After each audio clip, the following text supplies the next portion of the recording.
संविधान, ये भारतीय संविधान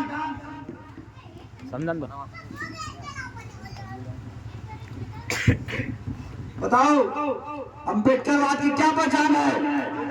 नीला गमछा संविधान। इस संविधान को बचाओगे ना? बचाओगे कि नहीं? बताओ। बचाएंगे। बचाओगे? यही संविधान को बचाने की जरूरत है। ये संविधान है तो हमें सम्मान का अधिकार है।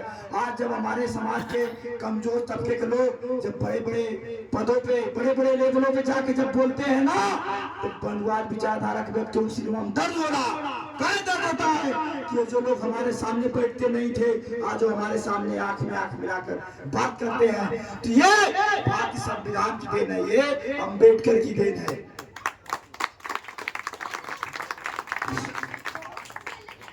और ये जान लीजिए, ये जो कलम की ताकत है ना, ये कलम की ताकत से आप अपने भविष्य का बना सकते हैं, अपने भविष्य को बना सकते हैं, यही कलम की ताकत है। तो मैं आप सभी माताओं बहनों से कहना चाहूंगा, जो भी हमारे माता बड़े भाई पिता हैं, तो उनसे कहना चाहूंगा कि आधी रोटी कम खाना, आधी रोटी कम खाना, लेकिन अपने बच्चों को पढ़ाना। ये जब अपने बच्चों को पढ़ाओगे तो IPS विषय होगा, कलेक्टर इंजीनियर निकलेंगे, लेकिन जब आप उनको पढ़ाओगे नहीं ना तो मजदूर निकलेंगे। जाके बेचारे 300 रुपया का दिहाड़ी करेंगे, बताओ परिवार चल पाएगा 300-400 रुपया में? आज हमारी स्थिति यही हो गई है। आज हमारे समाज के जो नौजवान साथी है ना, पढ़ने का काम नहीं करते। आज इसी वजह से दिल्ली बम्बई कंपनी फैक्ट्रियों में जा जाके 12-12 घंटा काम करते हैं, छोटा छोटा घंटा काम करते हैं, उनको 12,000 रुपया मिलता है। बताओ 12,000 रुपये से आप मकान बनाओगे क्या? 12,000 रुपये से आप परिवार चला पाओगे क्या? 12,000 रुपये बच्चों को पढ़ा पाओगे क्या? नहीं पढ़ा पाओगे। तो आपको बताइए, आप, मैं कह रहा हूँ कुछ दिन के लिए आपका कष्ट होगा, कुछ दिन के लिए आपको परिश्रम करना पड़ेगा, लेकिन जब आपके पास ताकत आएगी तो आप अपनी स्थिति बदल सकते हैं, अपने समाज की स्थिति बदल सकते हैं।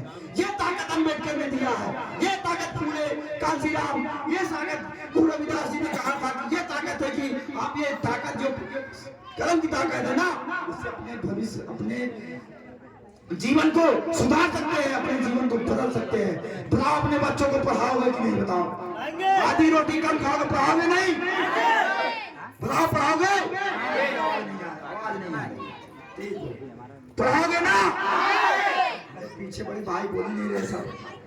पढ़ाओगे कि नहीं अपने बच्चों को? आधी रोटी कम खाना, लेकिन अपने बच्चों को पढ़ाना, यही शिक्षा एक रास्ता है जो अपने परिवार को आप उनकी स्थिति बदल सकते हैं। समाज की लड़ाई लड़ना यह बहुत बड़ी बात है, लेकिन आप पहले शिक्षा ग्रहण करिए। जब आपके पास शिक्षा रहेगी तो आप अपने अधिकारों को छीन के ले लेंगे, अपने अधिकारों के लिए लड़ के लड़ेंगे। लेकिन जब आपके पास शिक्षा नहीं रहेगी ना तो आप मारे जाओगे। आज वही आज इस देश में हो रहा है। हम लोग ज्यादा के जगह कहते हैं ना, बाबा साहब ने 3 मूल मंत्र दिया था, शिक्षित बनो, संगठित बनो, संघर्ष करो। लेकिन बताओ, आज तो हमारे लोग शिक्षित तो हो गए हैं कहीं न कहीं, लेकिन आज हमारे लोग संगठित का मतलब आज तक नहीं समझ पाए। आज मैं इस गांव में देख रहा हूँ, संगठित का मतलब आज तक के लोग अम्बेडकर फूले की बात नहीं समझ पाए। संगठित का मतलब यही था क्या? बताओ।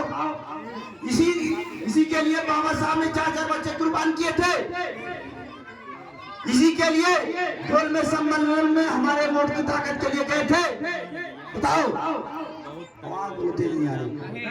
बताओ, इसी वोट की ताकत के लिए बाबा साहब ने गोल में सम्मेलन पहली बार गए थे, ताकि उस समाज को, जो कमजोर तबका समाज है, अपने अधिकारों के लिए वंचित ना रह जाए, जो इसको इस देश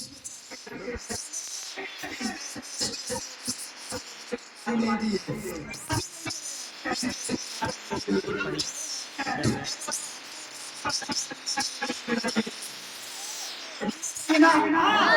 तो ये बताओ, बराबर का अधिकार कैसे मिलेगा? शिक्षा से मिलेगा। जब आप पढ़ोगे तब जाके आप लड़ोगे, तब जाके मांगोगे, अधिकार छीनोगे। ये नहीं कहा बाबा साहब ने कि आप लड़ो, लड़ना नहीं है, हमें पढ़ना है। जब हम पढ़ेंगे तब जाके हमारे पास जानकारी होगी, तब जाके सही दिशा में हम लोग लड़ाई लड़ने का काम करेंगे, तब जाके हमें कामयाबी मिलेगी, तब जाके समाज में हम आगे जाएंगे। ये चीज हमें सीखना है। ये चीज जब हमारे अंदर जज्बा आ जाएगा, जब हम अपने लोगों के साथ खड़ा होना सीख जाएंगे, अपने लोगों का साथ देना सीख जाएंगे, तो समाज क्या बड़ी बड़ी